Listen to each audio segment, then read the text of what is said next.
Bismillahirrahmanirrahim. Assalamualaikum warahmatullahi wabarakatuh. Alhamdulillah. Alhamdulillahi rabbil alamin. Wassalatu wassalamu ala asyrafil anbiya'i wal mursalin. Nabiyina Muhammadin wa ala alihi wa ashabihi ajma'in. Amma ba'd. Hadirin jamaah yang dimuliakan Allah Subhanahu wa taala. Alhamdulillah di kesempatan sore hari ini masih di suasana Ramadan. Hadirin jamaah sekalian yang dimuliakan Allah Subhanahu wa taala, sebagaimana yang sudah tercatat di dalam pengumuman, materi kita insya Allah adalah pembahasan tentang nubzah fil aqidah al-islamiyah, yaitu ringkasan tentang akidah Islamiyah. Ini titipan dari maktab ya untuk membahasnya kitab ini. Insya Allah jadi nanti kitab tauhid nanti akan kita selesaikan, kemudian sambil juga membahas kitab ini. Kitab ini kitab kecil ya, berupa ringkasan tentang prinsip-prinsip akidah Islam yang sangat penting. Kitabnya bagus, mudah-mudahan nanti setelah Ramadan insya Allah sudah ada terjemahannya dan dibagikan kepada jamaah sekalian. Kitab ini berisi tentang apa, hadirin semua?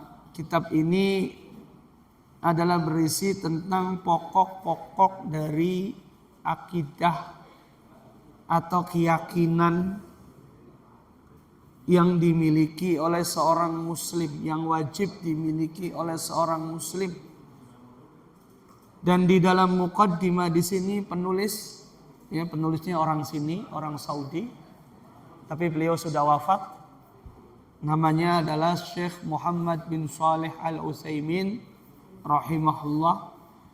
Beliau mengatakan bahwasanya fa inna ilmat tauhid asyraful ulumi wa ajalluha qadran wa aujabuha matlaban li'annahu al-ilma billahi ta'ala wa asma'ihi wa sifatihi wa huquqihi ala ibadihi li'annahu miftahu tariqi ila Allah ta'ala wa asasu syara'ihi. Sungguhnya ilmu tauhid itu adalah ilmu yang sangat mulia dan paling utama. Dan tuntutan yang pertama yang mesti dimiliki oleh seorang muslim. Ya, kenapa? Karena ilmu tauhid ini adalah ilmu tentang Allah Subhanahu wa taala, tentang nama-namanya, tentang sifat-sifatnya, ya, apa yang dilakukan oleh seorang hamba terhadap Tuhannya, dan ia merupakan miftahut thariq, yaitu kunci dari jalan ilallah taala, menuju kepada Allah Subhanahu wa taala.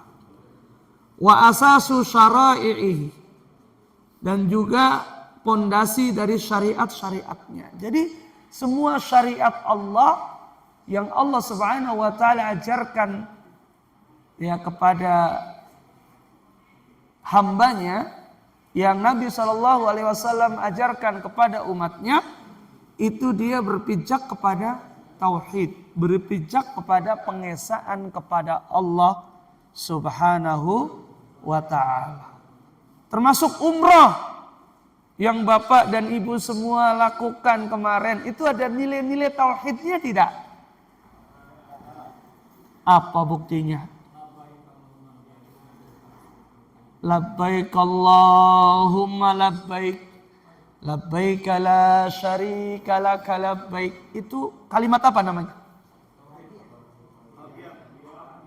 Apa disebut kalimat apa?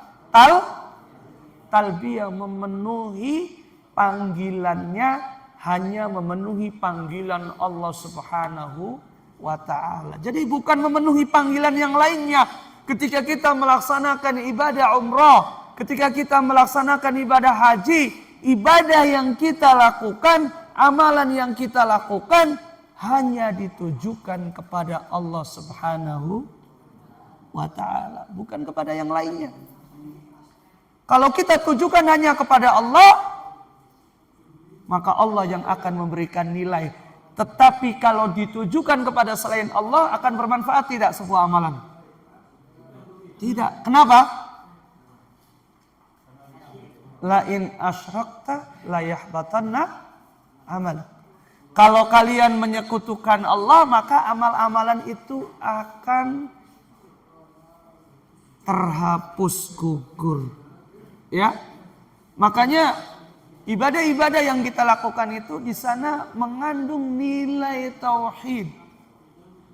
Mengandung unsur ini, syariat-syariat yang Allah turunkan. Terutama tadi yang sudah kita laksanakan, yaitu umrah misalnya. Kalau misalnya bentuk talbiyahnya ditujukan dengan nama yang lain, misalnya labbaika ya Husain misalnya. Labbaika ya Husain misalnya, boleh nggak? Itu biasa dilakukan oleh siapa? Ya, oleh penganut ajaran Syiah. Mestinya labbaik Allahumma labbaik, ya Allah aku datang memenuhi panggilanmu. Tapi mereka yang diucapkan adalah labbaik ya Husain. Aku memenuhi panggilanmu wahai Husain. Husain itu siapa? Cucunya Nabi SAW. Cucunya Nabinya benar. Masya Allah cucunya Nabi. Orang yang saleh. Masya Allah cucunya Nabi.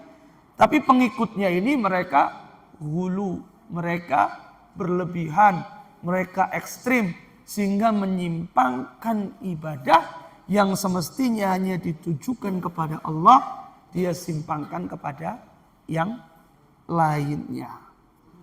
Nah, maka di sini nilai-nilai tauhid itu penting tertancap pada diri-diri kita. Segala yang kita lakukan, segala yang kita amalkan, kita tujuannya adalah mendapatkan nilai dari Allah Subhanahu wa ta'ala, ingin mengharapkan wajah Allah. Makanya kemudian kalau amalan yang kita lakukan, mau umroh nih, ikutan umroh. Biar apa? Biar kelihatan ini deh, biar kelihatan di medsos misalnya. Apalagi ada jamaah umroh nih yang diincar misalnya jamaah perempuan misalnya. Tujuannya itu. Maka dia mendapatkan nilai pahala tidak? Ya pahalanya itu. Mendapatkan pujian dari orang di status media sosialnya, ya itu dia yang didapatkan. Bahkan dia akan mendapatkan murka dari Allah Subhanahu wa ta'ala. Ibadah yang semestinya hanya dilakukan untuk ditujukan kepada Allah Subhanahu wa ta'ala, tapi dia berikan dan simpangkan untuk yang lain. Nah, tauhid ini adalah inti dakwah dari para nabi dan rasul. Ya, walidza ajma'atir rusul 'ala da'wati ilaihi, oleh karena itu para rasul mereka itu semuanya berdakwah kepada tauhid. Sebagaimana firman Allah Subhanahu wa taala, "Wa ma arsalna min qablika mir rasulin illa nuhi ilaihi annahu la ilaha illa ana fa'budun." Tidaklah kami utus sebelummu wahai Muhammad dari seorang rasul kecuali kami wahyukan kepadanya, la ilaha illa ana fa'budun, untuk mengatakan bahwasanya tidak ada Tuhan kecuali aku, fa'budun, maka beribadahlah kepadaku. Ini kata Allah Subhanahu wa ta'ala. Allah Subhanahu wa ta'ala firmankan di dalam Al-Quran bahwasanya para rasul itu semua mereka mengajarkan umatnya, menyeru kepada umatnya untuk senantiasa beribadah kepada Allah Subhanahu wa ta'ala. maka sungguh sangat aneh kalau misalnya ada seorang nabi dan rasul disangka kemudian diperintahkan untuk menyembah kepada dirinya, seperti yang dilakukan oleh orang-orang Nasara yang menyembah kepada Isa bin Maryam. Padahal beliau adalah seorang nabi dan rasul yang mengajarkan kepada umatnya untuk beribadah kepada Allah Subhanahu wa taala saja.